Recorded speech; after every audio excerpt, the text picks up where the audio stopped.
নমস্কার, আপনারা দেখছেন সময় কলকাতা। খেলা হবে নিয়ে আমি পৃথা রয়েছি আপনাদের সঙ্গে। এখন চোখ রাখবো খেলার খবরে। আইপিএল শুরুর আগে আবারও বিতর্কের কেন্দ্রে ইম্প্যাক্ট প্লেয়ার নিয়ম। বেশিরভাগ দলের অধিনায়ক এই নিয়মে অসন্তোষ প্রকাশ করে বোর্ডের কাছে নিজেদের মতামত জানিয়েছেন। তাদের মতে এই নিয়মের ফলে অলরাউন্ডারদের গুরুত্ব কমে যাচ্ছে এবং দল নির্বাচনের ধরন বদলে যাচ্ছে। যদিও বোর্ড স্পষ্ট জানিয়েছে 2027 সাল পর্যন্ত নিয়মে কোনো পরিবর্তন আনা হবে না। পাশাপাশি শিশিরের প্রভাবের কথা মাথায় রেখে দ্বিতীয় ইনিংসে 10 ওভার পর বল বদলের নিয়ম চালু থাকলেও প্রথম ইনিংসেও একই সুবিধা দেওয়ার প্রস্তাব সমর্থন পায়নি। এছাড়া ক্যাচ ধরার ক্ষেত্রে নতুন নির্দেশিকা জারি করে ক্রিকেটারদের সতর্ক করেছে বোর্ড, যেখানে বল ধরার পর নিজের শরীরের উপর সম্পূর্ণ নিয়ন্ত্রণ থাকতে হবে। এটিকে বৈধ ক্যাচের শর্ত হিসেবে ধরা হয়েছে। 28 মার্চ থেকে শুরু হতে চলা আইপিএল এর আগে নিয়মকানুন নিয়েই তাই জোর চর্চা।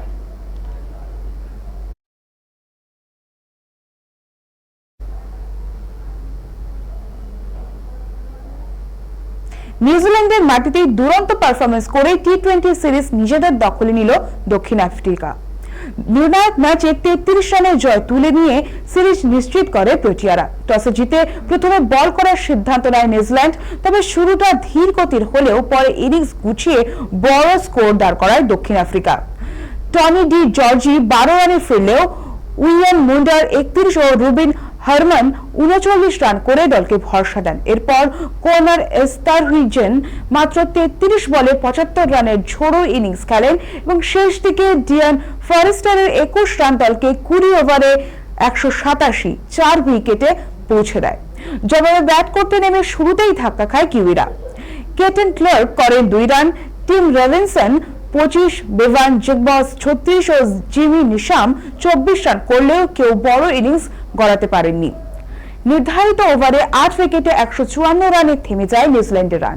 দক্ষিণ আফ্রিকার হয়ে জেরাল্ড কোয়েটজি, মুল্ডার ও ওটনেল ব্যাটম্যান 2টি করে উইকেট নেন।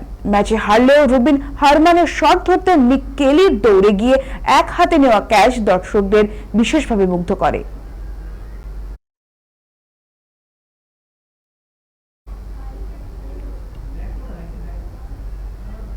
2026 ফুটবল বিশ্বকাপের পর ফ্রান্স জাতীয় দলের কোচের আসনে বড় পরিবর্তনের ইঙ্গিত মিলছে। দীর্ঘদিন দায়িত্ব সামলানোর পর দিদিয়ে দেশ সরে দাঁড়াতে পারেন বলে খবর। আর তার সম্ভাব্য উত্তরসূরি হিসেবে উঠে আসছে কিংবদন্তি প্রাক্তন তারকা জিনেদিন জিদানের নাম। ফরাসি ফুটবল ফেডারেশনের সঙ্গে তার প্রাথমিক আলোচনা ইতিমধ্যেই শেষ হয়েছে বলে আন্তর্জাতিক সংবাদ মাধ্যম সূত্রে জানা গিয়েছে। মৌখিকভাবে প্রস্তাবের সম্মতি জানিয়েছেন জিদান, যদিও এখনো কোনো আনুষ্ঠানিক চুক্তি সই হয়নি। বিশ্বকাপ পর্যন্ত দেশে দলের দায়িত্বে থাকবেন এবং এরপরই বদল ঘটতে পারে কোচিং স্টাফে। বহুদিন ধরেই জাতীয় দলকে কোচিং করানোর আগ্রহ প্রকাশ করেছিলেন জিদান, ফলে এই সম্ভাবনায় উত্তেজনা তৈরি হয়েছে সমর্থকদের মধ্যেও। রিয়াল মাদ্রিদের কোচ হিসেবে তার সাফল্য ইতিমধ্যে কিংবদন্তির মর্যাদা পেয়েছে। বিশেষ করে টানা 3 বার চ্যাম্পিয়ন্স লিগ জয়ের নজির রয়েছে। ক্লাব ফুটবল থেকে বিরতি নেওয়ার পর দীর্ঘ সময় কোচিং এ দেখা যায়নি তাকে, তাই ফ্রান্স দলের ডাগ আউটে তার সম্ভাব্য প্রত্যাবর্তন নতুন অধ্যায়ের সূচনা করতে পারে বলেই মনে করছেন ফুটবল বিশেষজ্ঞরা। এখন শুধু সরকারি ঘোষণার অপেক্ষায় ফুটবল।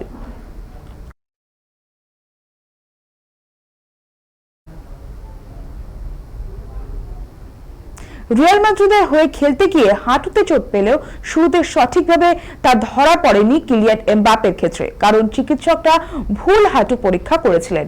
চোট ধরা না পড়ায় তিনি পরপর কয়েকটি ম্যাচ খেলেন, ফলে সমস্যা আরো গুরুতর হয়ে ওঠে এবং পরে লিগামেন্ট ছিঁড়ে যাওয়ায় বিষয়টি সামনে আসে। ক্লাবের চিকিৎসায় আস্থা হারিয়ে ফ্রান্সে গিয়ে নতুন করে চিকিৎসা ও পুনর্বাসন শুরু করেন এই ফরাসি তারকা। দীর্ঘ পুনর্বাসনের পর ধীরে ধীরে অনুশীলনে ফেরেন এবং সাম্প্রতিক ম্যাচে বদলি হিসেবে মাঠেও নামেন তিনি এবং সম্পূর্ণ ম্যাচ ফিট হতে এখনো সময় লাগবে তার, যেমনটা শোনা যাচ্ছে, এবং শারীরিক অবস্থার উন্নতিও হচ্ছে ধীরে ধীরে। আসন্ন আন্তর্জাতিক প্রীতি ম্যাচে দেশের জার্সিতে মাঠে নামার প্রস্তুতি নিচ্ছেন তিনি। বিশ্বকাপের আগে পুরোপুরি সুস্থ হয়ে ওঠাই এখন এমবাপ্পের প্রধান লক্ষ্য।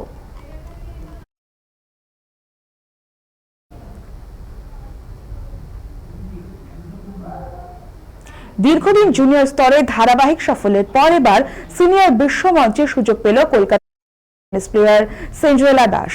লন্ডনে অনুষ্ঠিত হতে চলা বিশ্ব সিনিয়র টেবিল টেনিস চ্যাম্পিয়নশিপের জন্য ভারতীয় দলে ডাক পেয়েছে 16 বছরের এই খেলোয়াড়।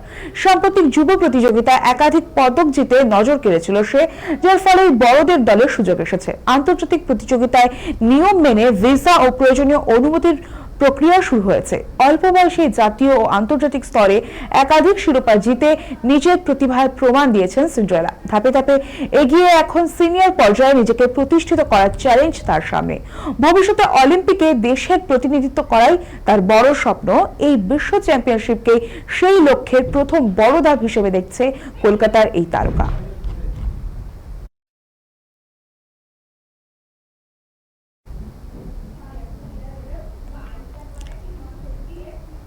খেলা হবে এখনকার মতো এই পর্যন্তই। খেলার অন্য সমস্ত খবর পেতে চোখ রাখুন সময় কলকাতায়। সময় বলবে সময়ের কথা।